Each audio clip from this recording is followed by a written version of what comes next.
ce soir, nous venons avec des actions de grâce au Éternel, avec des cœurs tout joyeux et reconnaissants, Père de gloire. Nous venons te dire merci. Merci pour ton amour. Merci pour la croix. Merci pour toutes les faveurs qui nous accompagnent tous les jours. Merci pour le bonheur. Merci pour la grâce. Merci Seigneur pour ta grâce, même pendant ces moments éternels, ces moments de confinement, ces moments durs, ces moments difficiles, mais aussi ces moments de méditation, ces moments de prière, Père de gloire. Merci pour toutes les faveurs qui nous accompagnent, Jésus. Merci pour ton amour. Ozanzambe na bolingo, Ozanzambe na bolingo. Okokani na moto te po oyo salaka Yesu, elekelaka mayela bato. Ozanzambe na bolingo. Salanga na ye baba posa motema na yo. Salanga na ye baba posa motema na yo pona kokisango na loyembo oyo Yesu. Hallelujah.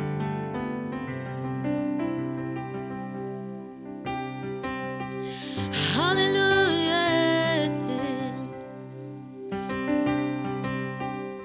Ozanzambe na bolingo.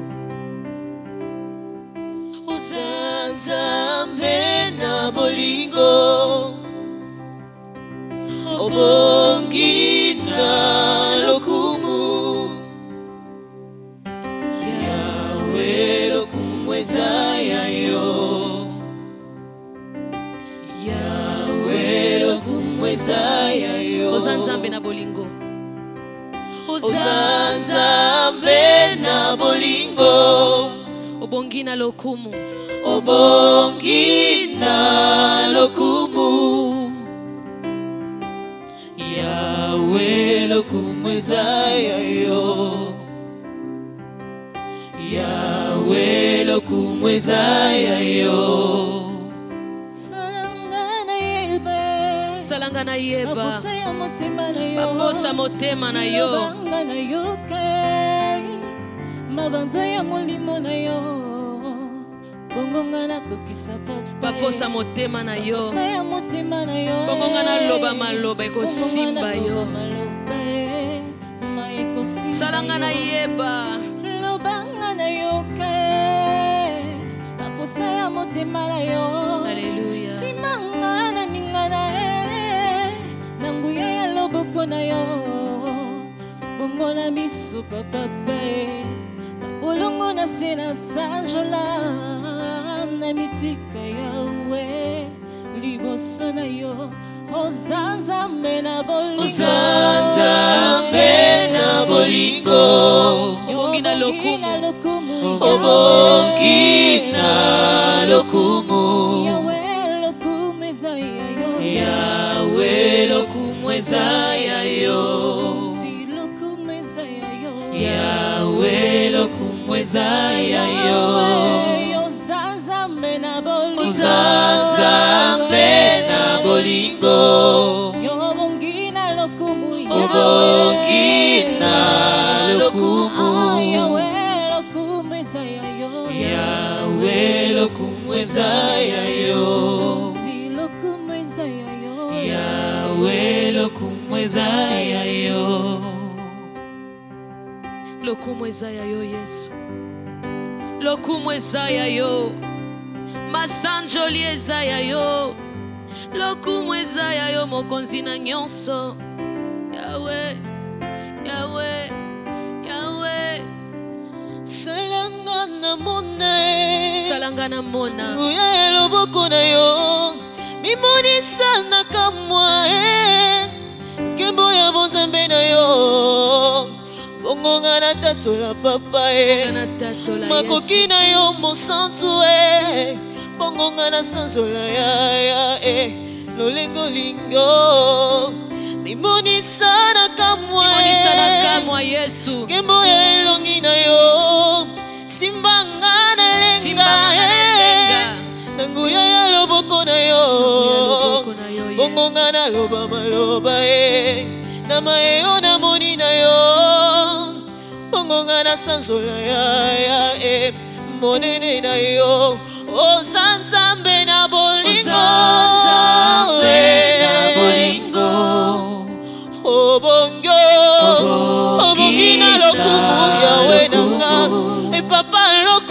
lokumweza ya yo Mokonzi lokumweza ya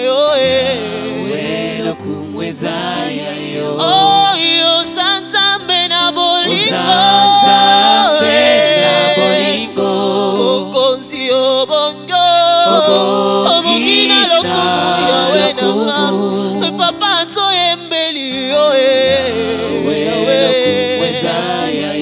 Mokonzi tokumisi yo Mokokisi na nyonso papa lokumweza ya yo lokumweza ya yo lokumweza ya yo lokumweza ya yo lokumweza ya yo lokumweza ya yo lokumweza ya yo lokumweza ya yo lokumweza ya yo lokumweza ya yo lokumweza ya yo lokumweza ya yo lokumweza ya yo ebongi na moto teo lokumweza ya yo. Est-ce que là où nous sommes en famille nous pouvons le chanter? Lokumweza ya yo lokumweza ya yo lokumweza ya yo lokumweza ya yo lokumweza ya yo lokumweza ya yo topesonini Yesu lokumweza ya yo lokumweza ya yo lokumweza ya yo Alléluia lokumweza ya yo topesonini mokonzi na nyonso zosala mokonzi topesonini. Est-ce que là où nous sommes en famille nous pouvons élever nos voix pour dire merci à Jésus pour tout ce qu'il accomplit dans nos vies, dans nos familles. Chaque matin il renouvelle ses bontés dans nos vies. Est-ce que nous pouvons l'adorer? Est-ce que nous pouvons l'élever? Seigneur, nous t'élevons. Topesonini na nyonso zosala na mitema tolobi yamba matonzi Yesu na mitema tolobi yamba matonzi. C'est avec des cœurs pleins de joie, c'est avec des cœurs éternels remplis des actions de grâce, Père de gloire, que nous venons devant de toi pour te dire merci Jésus. Alléluia. You've done so much for me, I cannot tell you no. I sing around.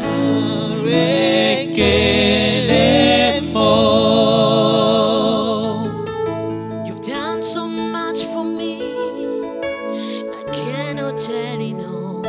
I sing around.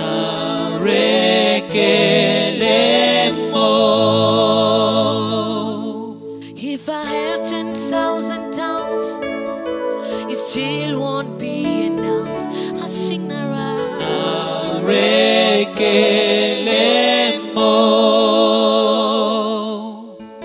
Chukuna guamarele.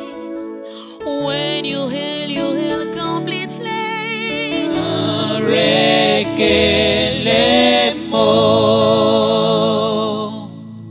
Chukumarobimo. Hisi kiendule. We sing around. What shall I render? What shall I render to Jehovah? For he has done so very much for me. What can I render? What shall I render? What shall I render to Jehovah? For he has done so very much for me.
Yamba Matonzi.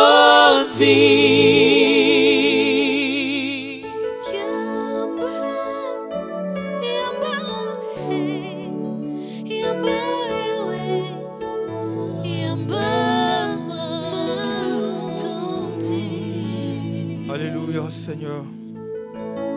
Nous bénissons ton nom, Yahweh. Nous t'exaltons encore ce soir parce que tu es Dieu. Nous voulons te dire ce soir, Yamba Matondo Nabiso, Yahweh. Parce que toi tu es digne, toi seul est mort pour nous. Toi seul est ressuscité pour nous donner ta vie, Jésus. Seigneur, ce soir nous sommes encore là, Seigneur, pour toi.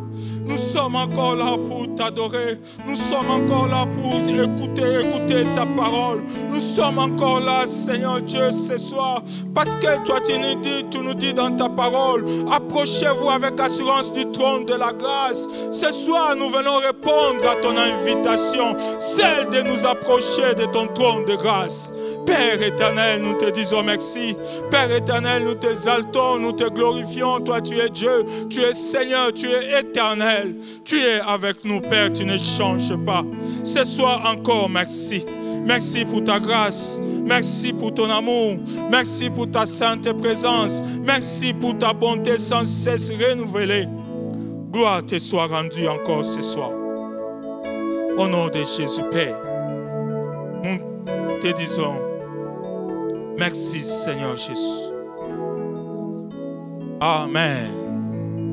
Amen. Peuple du Seigneur, bonjour. Nous vous saluons au nom précieux de notre Seigneur Jésus. Là où vous nous suivez dans vos maisons, que la paix du Seigneur soit avec vous. Amen. Merci de nous accueillir encore aujourd'hui. C'est mercredi, c'est jour de notre étude biblique. Nous sommes encore là, dans ce moment de confinement, pour vous parler de la part du Seigneur. Parce qu'il est important, nous pensons qu'il est important que nous soyons nourris par la parole du Seigneur. Amen.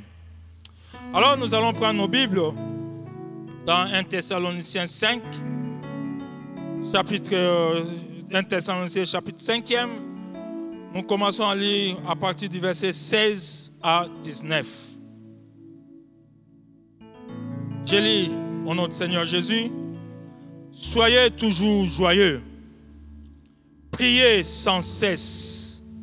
Rendez grâce en toutes choses, car c'est à votre égard la volonté de Dieu en Jésus-Christ. N'éteignez pas l'esprit. Amen. N'éteignez pas l'esprit. Notre exhortation de ce soir, nous l'avons intitulée « Soyons toujours joyeux ». La Bible veut appeler les chrétiens que nous sommes. La Bible veut interpeller les chrétiens, les enfants de Dieu que nous sommes, à ne pas nous affliger par rapport aux circonstances, à ne pas changer notre attitude par rapport à notre environnement. La Bible nous appelle à travers l'apôtre Paul à être toujours joyeux. Et cela, quelles que soient les circonstances, quel que soit le temps difficile, quelle que soit la faim, la nudité, quelle que soit la richesse, la Bible nous recommande d'être toujours joyeux. Ce soir, nous voulons nous amener des enfants de Dieu que nous sommes à vivre la vie chrétienne de manière à ne pas dépendre des circonstances. À vivre la vie chrétienne de manière à ne pas être des chrétiens flottants par rapport aux circonstances, mais à être des chrétiens qui savent en qui ils ont cru. Amen. La parole de Dieu nous montre que la vie chrétienne n'est pas une vie exempte de difficultés. La parole de Dieu nous montre, mon frère, ma soeur, que la vie chrétienne n'est pas une vie exempte de problèmes, exempte de maladies, exempte de crises. Toutes ces choses existeront aussi longtemps que nous serons sur cette terre. Bien-aimés dans le Seigneur, laissez-moi vous dire, ces choses, ces difficultés nous accompagneront toujours. La faim nous accompagnera toujours. La mort nous accompagnera toujours. La maladie nous accompagnera toujours aussi longtemps que nous sommes sur cette terre. Mais nous ne devons pas lier nos vies à ces circonstances inhérentes à la vie humaine. Notre vie, par contre, notre manière de vivre, notre attitude, nous devons le faire dépendre de celui qui est mort et ressuscité pour nous. Dans cette épître, l'apôtre Paul exhorte les chrétiens à se fortifier dans leur foi. Cette épître de Paul est une lettre d'encouragement. C'est une lettre d'espérance. Malgré les épreuves, malgré les souffrances terrestres, l'apôtre Paul invite les chrétiens à se fortifier dans leur foi. L'apôtre Paul parle à ceux qui ont accepté l'évangile de Christ, mais qui commencent à faire face à la mort des chrétiens, à faire face à la mort des frères. Certains frères commencent à mourir, et les frères qui sont restés vivants commencent à se poser des questions sur leur avenir, sur leur lendemain, sur leur foi. Les frères qui sont restés commencent à se poser des questions sur leurs souffrances, les persécutions, les épreuves diverses. Et l'apôtre Paul veut les encourager à demeurer fidèles dans leur foi. Dans ce passage, il est en train de recommander les chrétiens, malgré toutes les circonstances difficiles, d'être toujours, j'ai aimé cet adverbe, toujours joyeux. Quelles que soient les circonstances, Paul ne nous invite pas à être joyeux. C'est-à-dire à être joyeux à des moments, à des circonstances. Paul nous invite et nous dit, soyons toujours, à tout moment, joyeux. Même pendant les moments de confinement, soyons joyeux. Ne soyons pas stressés parce que nous sommes confinés. Ne soyons pas stressés parce que nous ne savons pas notre avenir. Nous nous posons la question de savoir ce que demain sera. Nous nous posons la question de savoir ce que nous mangerons demain. L'apôtre Paul dit, soyons toujours joyeux. Mais comment être toujours joyeux? Alors que bien aimé, chaque matin quand nous nous réveillons, nous avons acquis l'habitude de commencer à compter des morts. Chaque matin, quand nous nous réveillons, bien aimés, après nos temps de prière et de méditation, pour ceux qui le font encore, nous commençons à nous poser des questions. Combien y a-t-il de morts aujourd'hui à cause de la pandémie? Combien y a-t-il eu de morts aux États-Unis, en Afrique du Sud? Nous sommes devenus des compteurs de la mort, au lieu d'être des compteurs de multiples grâces de Dieu. Comment être joyeux quand on ne sait pas ce que sera demain? Comment être joyeux quand nous nous posons la question si demain nous allons être confinés totalement? Comment être joyeux quand nous nous posons la question si nous sommes confinés, comment nous allons survivre? L'apôtre Paul connaissait toutes ces circonstances. Et malgré toutes ces circonstances, il dit soyons toujours joyeux. Amen. Bien-aimés, soyons toujours joyeux. Ce soir, Dieu m'envoie pour te dire, pour vous dire, vous qui êtes dans vos maisons, vous qui nous suivez à travers les médias, Dieu m'envoie pour te dire, quelles que soient les circonstances, peut-être que tu as enterré quelqu'un, tu ne l'as même pas vu. Il n'y a eu même pas de deuil. Mais Dieu m'envoie pour te dire, pour vous dire, soyez toujours joyeux. Amen. Et l'apôtre Paul nous donne quelques éléments que nous voulons partager rapidement avec vous. L'apôtre Paul nous donne plusieurs moyens pour garder notre joie, pour garder notre foi. Et ce soir particulièrement, nous allons partager avec vous 3 éléments que l'apôtre Paul cite qui nous permet de garder la joie malgré les temps difficiles. La première des choses que l'apôtre Paul nous demande de faire, c'est de prier sans cesse. L'apôtre Paul dit, soyez toujours joyeux. Et juste après, il dit, priez sans cesse. C'est-à-dire, la prière constante gardera notre joie. Bien-aimés dans le Seigneur, pour garder la joie chrétienne, l'apôtre Paul nous demande de prier constamment sans nous relâcher. Dans ces moments de difficulté, dans ces moments où nous nous posons multiples questions, bien-aimés dans le Seigneur, Église du Dieu vivant, je nous invite à la prière. Ne cessons pas de prier. Ne cessons pas de prier pour nos vies. Ne cessons pas de prier pour nos familles. Ne cessons pas de prier pour notre ville de Kinshasa. Ne cessons pas de prier pour notre pays. Ne cessons pas de prier pour le monde. Ne cessons pas de prier pour l'Église corps de Christ. Prions, prions, prions et prions sans relâche. Prier, c'est parler à Dieu. Prier, c'est approcher de Dieu avec un cœur humble, reconnaissant qu'il est le Tout-Puissant. Prier, c'est faire dépendre nos vies à la vie de Dieu. Prier, c'est contempler le trône et les merveilles de Dieu. Bien-aimés, prions sans cesse. C'est un temps où le monde dit que nous sommes confinés. Mais Dieu nous voit en retraite. Dieu voit son peuple en retraite, en train de chercher sa face. Bien-aimés dans le Seigneur, je vous invite à prier. Le matin, quand vous vous réveillez, avant de faire quoi que ce soit, avant de suivre les informations sur la pandémie, avant de suivre les informations politiques, avant de suivre les informations, d'appeler les gens de famille, bien-aimé, je t'appelle à prier le Seigneur. Je t'appelle à chercher la face du Seigneur. Parce que lui seul est notre Dieu. Lui seul peut nous soutirer, nous tirer plutôt de cette situation.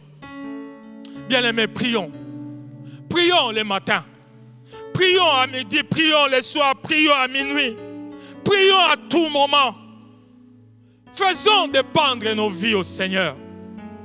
Il est notre Dieu. Bien-aimés dans le Seigneur, quand on est sans cesse dans la présence de Dieu, les circonstances de la vie paraissent petites en présence de la grandeur de celui que nous contemplons. Quand nous entrons constamment dans la présence de Dieu, nous commençons à contempler la grandeur de Dieu. Les circonstances de la vie nous paraissent petites par rapport à celui que nous contemplons. C'est pourquoi, bien-aimés, ne te lasse pas de contempler le trône du Seigneur. La première des choses que nous devons faire quand nous nous réveillons, contemplons la grandeur de Dieu. Ne commençons pas à penser à la maladie. Ne commençons pas à penser au confinement. Ne commençons pas à penser à ce que nous allons manger. Contemplons le Dieu grand, le Dieu tout-puissant. Celui qui est assis au trône élevé et glorieux. Vous savez, quand vous êtes constamment dans la présence de Dieu, un géant de 3 mètres peut devenir pour vous petit. Quand vous êtes dans la présence de Dieu, vous pouvez tuer Goliath. Un géant de 3 mètres tombe devant un enfant de 16-17 ans. Pourquoi? Parce que cet enfant était tout le temps dans la présence de Dieu. Bien-aimé, ne te lasse pas de prier.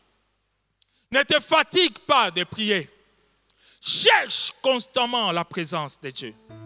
Entre tous les jours dans la présence de Dieu. Parle à celui qui t'aime. Parle à celui qui est mort et ressuscité pour toi. Quand tu es dans la présence de Dieu, tu peux faire face à un empereur mondial, comme l'a fait Daniel et ses amis. Il a résisté devant un empereur qui était un dirigeant mondial. Mais il a su faire face à ces dirigeants. Pourquoi? Parce que c'est quelqu'un qui priait constamment. C'est quelqu'un qui était tout le temps dans la présence de Dieu. Bien-aimés, Prions le Seigneur. Ne nous relâchons pas de prier. Et Jésus lui-même nous a instruit de prier et de ne point nous relâcher. Prions à tout moment. Prions pour tout ce qui nous arrive. Prions pour les moindres détails de nos vies. Prions pour nos églises. Prions pour tout, frère. Et la main de Dieu se manifestera. La grâce de Dieu se manifestera. Et les gens seront étonnés de ce qui se passera dans nos vies, de ce qui se passera dans notre pays. Continuons à prier. Vous savez, celui qui prie déclare et confesse les choses que Dieu lui montre dans sa présence. Celui qui est constamment dans la présence de Dieu, il va commencer à déclarer et à confesser les choses qu'il contemple dans la présence de Dieu. Vous savez, dans la présence de Dieu, rien n'est petit. Il n'y a rien de petit dans la présence de Dieu. Dans la présence de Dieu, il n'y a pas de maladie. Dans la présence de Dieu, il n'y a pas de mort. Dans la présence de Dieu, il n'y a pas de pleurs. Dans la présence de Dieu, il n'y a pas de crise. Dans la présence de Dieu, il n'y a pas de confinement. Dans la présence de Dieu, c'est la liberté. Et quiconque s'attache à être dans la présence de Dieu, il va commencer à confesser ce qu'il voit dans la présence de Dieu. Il ne va pas commencer à continuer à confesser ce qui l'entoure. Parce que quand si vous continuez à jeter régulièrement vos regards sur l'environnement, sur les circonstances, vous allez commencer à confesser que ce qui se passe tout autour de vous. Vous allez continuer à confesser la mort. Vous allez continuer à confesser la maladie. Mais dans la présence de Dieu, il n'y a pas de mort. Parce que notre Dieu est vivant. Alléluia. Bien-aimés, restons dans la présence de Dieu et confessons ce que nous voyons dans la présence de Dieu. Gloire au Seigneur. Vous savez, celui qui est dans la présence de Dieu verra la sainteté de Dieu. Celui qui s'attache à être dans la présence de Dieu, il verra que rien d'essuyé ne peut se tenir dans la présence de Dieu. C'est pourquoi un homme qui prie, c'est un homme qui est saint. On ne peut séparer l'homme, un adorateur de la sainteté. On ne peut séparer l'homme qui se tient dans la présence de Dieu de la sainteté. Si vous voyez un homme qui vit dans le péché, sachez que c'est un homme qui ne se tient pas dans la présence de Dieu. Sachez que c'est un homme qui ne prie pas. Celui qui prie marche dans la sainteté. Et la vie de sainteté est remplie de joie. Vous savez, le péché enlève la joie. Et celui qui est constamment dans la présence de Dieu vivra dans une vie de sanctification. Et celui qui vit dans une vie de sanctification sera rempli de joie. Parce que le péché amène la tristesse. L'impudicité amène l'angoisse dans nos vies. Le vol amène la peur dans nos vies. Mais celui bien-aimé qui reste dans la présence de Dieu et qui vit dans la sanctification est rempli de joie. Il est sans crainte. Parce qu'il vit selon celui qu'il contemple. Amen. La deuxième des choses que l'apôtre Paul nous donne pour être toujours joyeux, pour garder notre joie et notre foi dans des moments difficiles, alors que nos proches sont en train de mourir. La deuxième des choses que l'apôtre Paul nous demande de faire, c'est de rendre continuellement grâce pour toutes les choses. C'est-à-dire, ce que Dieu fait pour moi est parfait. Si Dieu fait des choses parfaites pour moi, pourquoi je vais m'inquiéter? Pourquoi je vais m'attrister? Si je suis conscient que les desseins de Dieu sont parfaits dans ma vie, cela est pour moi une source de joie. Je sais que c'est lui qui me conduit à des desseins parfaits pour moi. Vous savez, quand un enfant est entre les bras de son père et il se promène, il sait que son père le conduit là où c'est bien pour lui. Il sait, il a l'assurance que comme il marche avec son père l'amènera quelque part où il trouvera de la joie. Son père l'amènera quelque part où il pourra acheter des jouets, acheter de quoi manger. Il est dans la joie. Quand il se promène avec son père, il est dans la joie parce qu'il sait qui ne peut pas se promener avec son papa sans que son papa lui achète un bonbon. Il ne peut pas se promener avec son papa sans que son papa lui achète quelque chose. C'est lui qui reconnaît les desseins parfaits de Dieu. Sera rempli de joie. Alléluia. Rendre grâce à Dieu, c'est accepter et croire que Dieu a le contrôle de nos vies et que rien ne lui échappe. Je viens dire au peuple de Dieu, à l'église du Seigneur qui m'écoute ce soir, que rien n'échappe au contrôle de Dieu. Que Dieu a encore le contrôle. Dieu n'a pas perdu le contrôle des événements de ses enfants que nous sommes. Dieu ne s'étonne pas de ce que nous sommes en train de vivre. Dieu ne s'étonne pas de ce que les lieux de culte soient fermés. Non. Dieu, frère, je veux te rassurer que Dieu est au contrôle. Dieu est au contrôle et rien ne lui échappe. Rendre grâce à Dieu, c'est reconnaître qu'il est le souverain.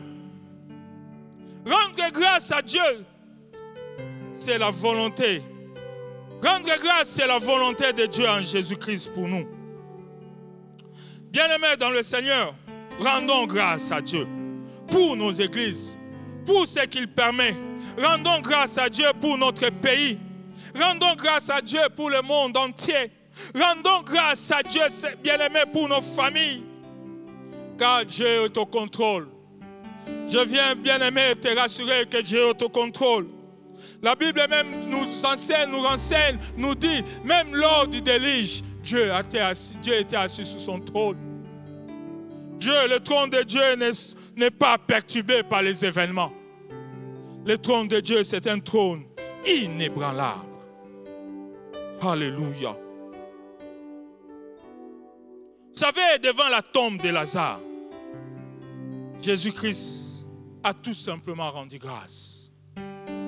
Avant qu'il n'appelle Lazare à sortir du tombeau, Jésus-Christ, la Bible nous dit que Jésus a rendu grâce. Rendons grâce à Dieu pour toutes choses. Bien-aimé, même quand tu ne comprends pas ce qui se passe, la première des choses que nous devons faire, rendons grâce à Dieu. Même quand nous nous posons des questions sur notre lendemain, avant de commencer à te poser les questions, commence d'abord à te rendre grâce. Plutôt, commence d'abord à rendre grâce. Et vous allez voir qu'après avoir rendu grâce, vous n'allez plus vous poser des questions. Parce que celui qui rend grâce prend conscience de la souveraineté de Dieu. Celui qui rend grâce reconnaît que Dieu peut tout. Celui qui rend grâce sait que Dieu est au contrôle. Alléluia. Rendons grâce pour chaque situation de nos vies.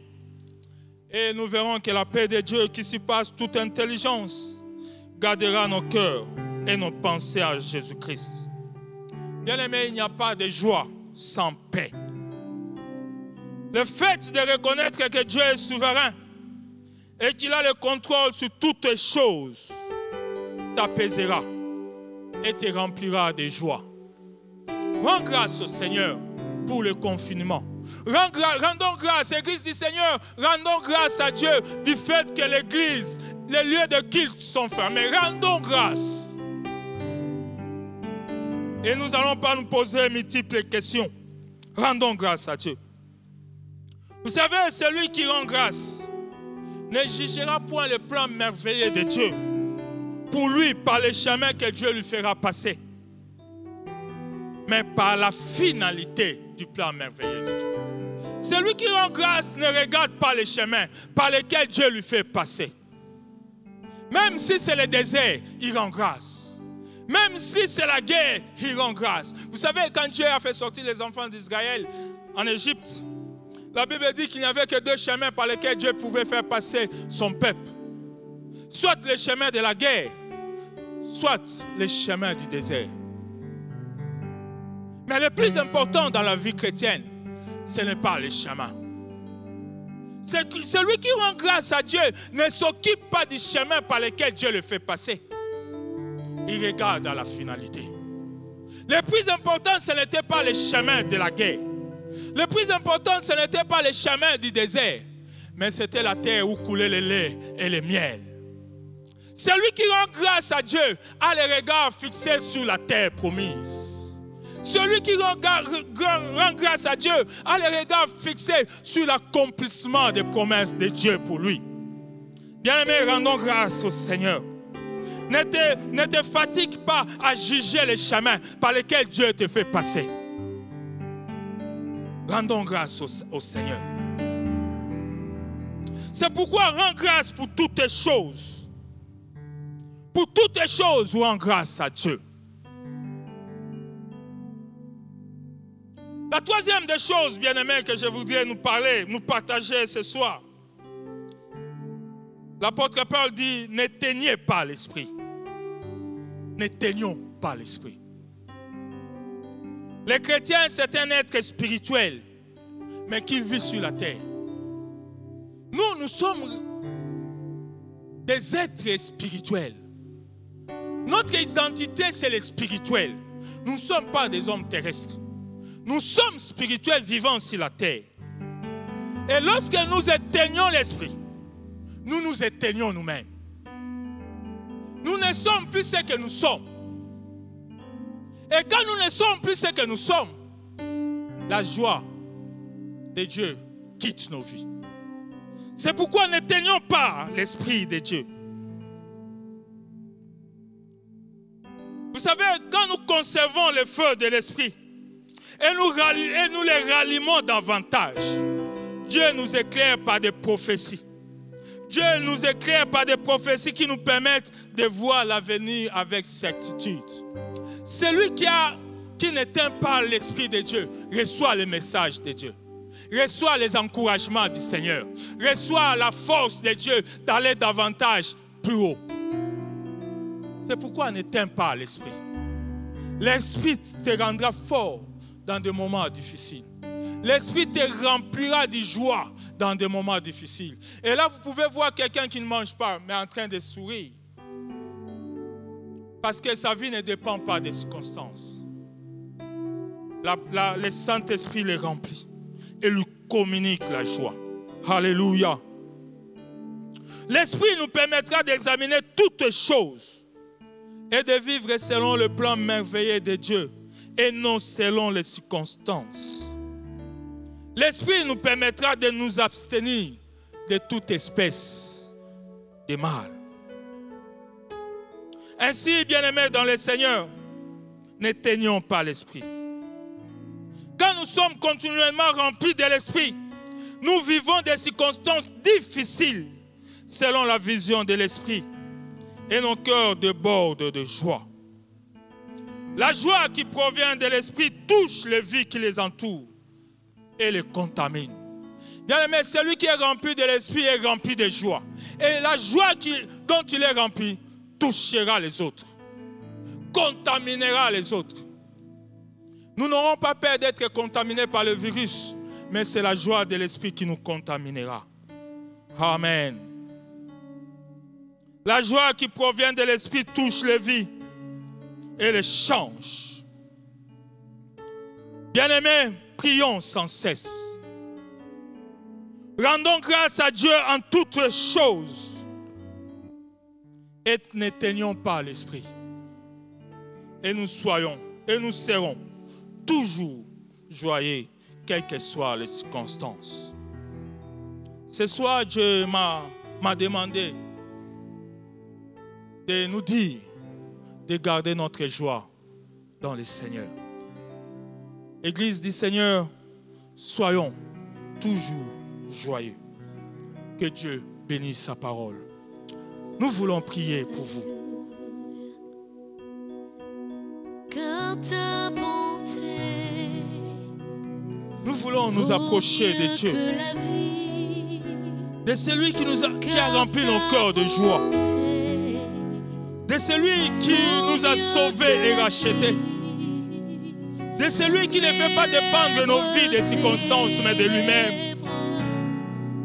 tes louanges, Alléluia. car ta bonté Alléluia. vaut mieux que la vie, car ta bonté, car ta bonté, Ta bonté vaut mieux que la vie. vaut mieux que la vie. Bien-aimé, là où tu es, tu peux prier avec nous. Vaut mieux que la vie. Là où tu es, tu peux te couper dans la prière et reconnaître les bontés de l'Éternel. Car ta bonté, reconnaître que les bontés de l'Éternel valent mieux que la vie. Car ta bonté, Jésus, vaut mieux que la vie. Merci Seigneur, merci. Car ta bonté, merci pour ta parole. Vaut mieux que la vie. Merci Seigneur parce que toi tu es fidèle. Mes lèvres célèbrent. Nous voulons t'adorer. Tes louanges. Nous voulons te célébrer. Car ta bonté vaut mieux que la vie. Tous Alléluia. Car ta bonté, Alléluia, vaut mieux que la vie. Car ta bonté, je chante ta bonté, vaut mieux que la vie. Mes lèvres célèbrent. Mes lèvres célèbrent tes louanges. Car ta bonté vaut mieux que la pour vous. vie. Nous voulons prier ensemble, bien-aimés. Que l'Esprit de Dieu nous remplisse là où nous sommes. Et que quelles que soient les circonstances, nous soyons toujours joyeux. Que nous ne cessons de prier. Que nous ne cessons de recommander nos vies entre les mains du Seigneur dans la prière. Peuple du Seigneur, que la grâce et l'amour de Dieu vous accompagnent. Que le Dieu Tout-Puissant vous visite là où vous êtes. Que l'Esprit du Théo vous remplisse et vous communique la joie. Afin qu'en toutes circonstances, que nous soyons toujours, que vous soyez toujours joyeux. Que Dieu vous bénisse. Amen. Bien-aimés dans le Seigneur, merci. C'était notre culte de mercredi, notre titre biblique. Nous vous remercions, vous qui nous avez suivis.